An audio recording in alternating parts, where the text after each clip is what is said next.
And we're back. Is it a far stretch when you know they're selling body parts, you've seen them on interview, to say, oh, they're not taking embryos?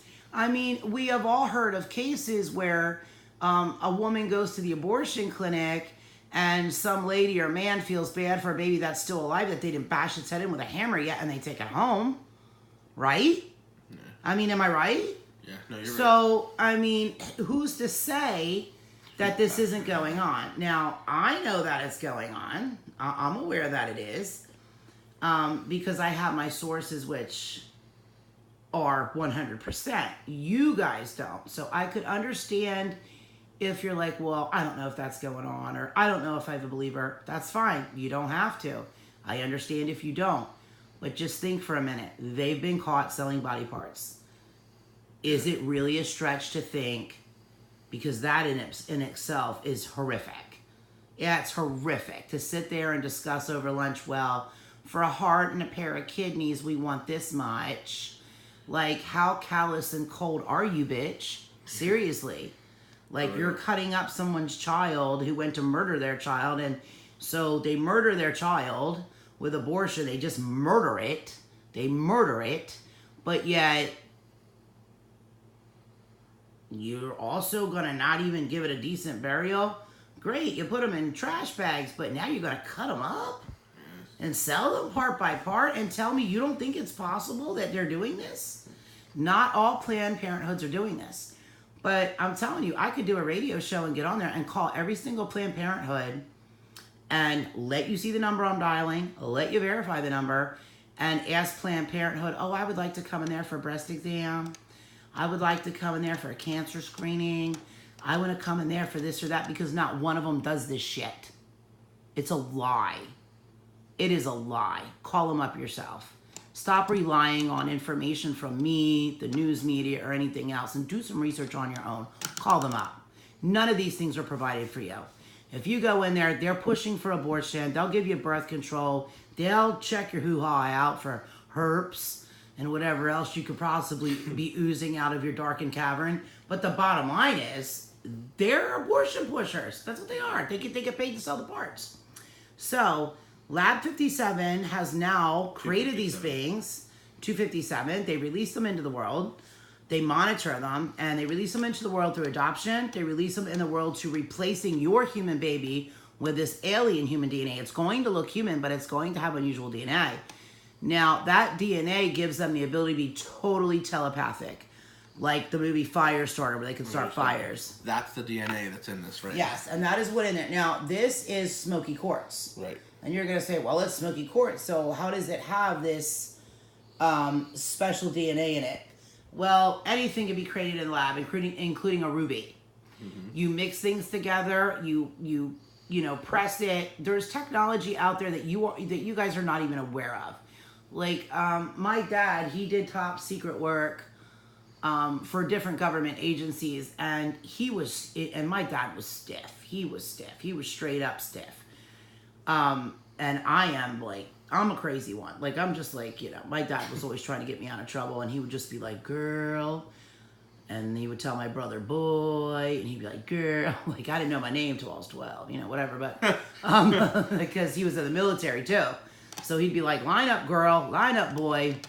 And my father was an excellent father, but like I said, I learned my name at about 12. But he was stiff, and he didn't take any shit. And he never ever beat my ass. That all happened from the woman. God, that happened from her. But he only beat my ass one time. My dad only beat my ass one time. And that's because I thought I was going to get smart mouth with him and tell him I was going over to my friend Chrissy DeJam's house. And he told me, no, you're not. And I looked him dead in his face and said, yes, I am, because I must have been possessed. Because you didn't tell my dad. I mean, we called him Big Bad John for a reason. You know what I mean? So, he came at me with a force. He, flew like a vampire at my ass. What? And that was the last time I ever did that. But, my dad was pretty awesome. But either way, he did work for some places where he had to have top security clearance. And I asked him about something I asked him about the Philadelphia experiment because for a while he went over there for a little while, and he goes, "Girl," because he rarely called me Dee Dee. It was girl. He was like, "Girl, there are so many things that go on right now in this country that you have no idea that goes on." He goes, "By the time they tell you the VCR has come out, they already have something 50 times better. It's already here. You just don't know about it." And he says, technology, he goes, it's beyond anything you could wrap your mind around. Because he worked around it like he knew, but he wasn't allowed to tell anybody any of the things that he did. So if you think this stuff isn't going on, and that's another thing. Like I told you, my dad was stiff. Okay, now you have you have types of people. You have people that are, eccentric like myself and crazy a little bit. And I know what I am. Yeah, there's no denying it. And then you have people... I thought you were more normal than I was. I am more normal than you. And then there are people that are very stiff and will rarely crack a smile.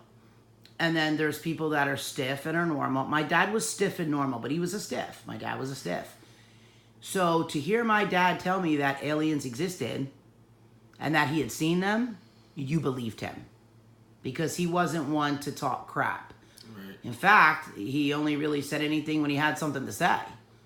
I mean, well, he talked to me all the time because, we would go outside and I would hide, certain things I was hiding, and my dad would catch me and, he'd be like, "What the hell are you doing? Your mother's going to catch you, girl." So, your mother's going to catch you, girl. Yeah, your mother's going to catch you, girl. Where's your brother?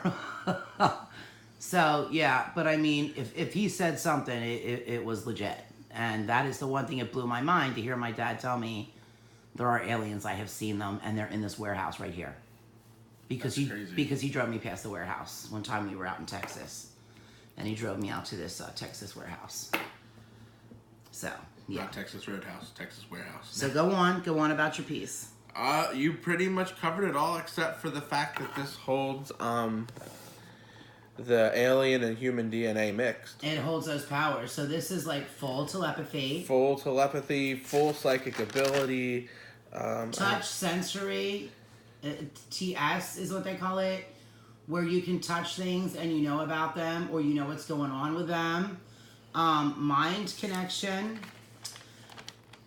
And I don't know what this is, but it's called the Inner Star Portal. The Inner Star Portal. But we don't know what that is. I'm not gonna lie, we just don't know what the hell it is. But the ring is very powerful, and it also connects you to the powers, ability, energy, and telepathically to everyone that they have birthed. But it will not bother you because you turn it on as you want to. Right. You hold the power. Yeah, you do. But it's pretty darn amazing. I think I can get another one. In fact, I don't know though. I'm pretty sure I could. But it just takes a little time. And it's hard to capture this. And you see I'm holding it still, but For me to move the ring. No, it's not about you moving it. It's just staying blurry. Like, it's just not wanting me to. It's not up. There we go. I was gonna say it's just not wanting me to get it. But now it is. But now it is. So that is that. And is there anything else you need to say? Now you're blurry. That's so weird. I don't want to be blurry. Let me try to attach the... Okay. Am I not blurry anymore? No, you're not blurry anymore. Yay. So tell me. Anything else you need to say about it? That was it.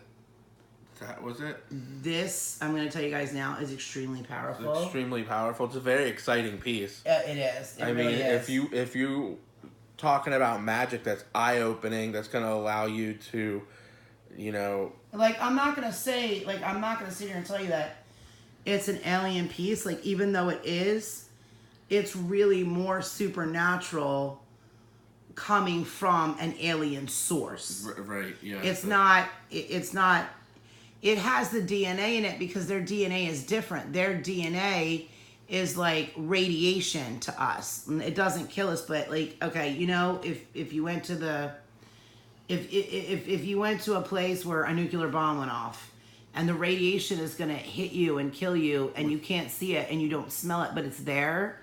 That's how this is, but it's not going to kill you.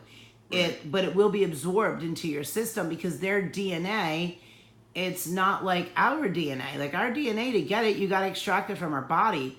Their DNA breathes. It breathes. It has a life of its own, and it's almost like, yeah, a radiation type thing.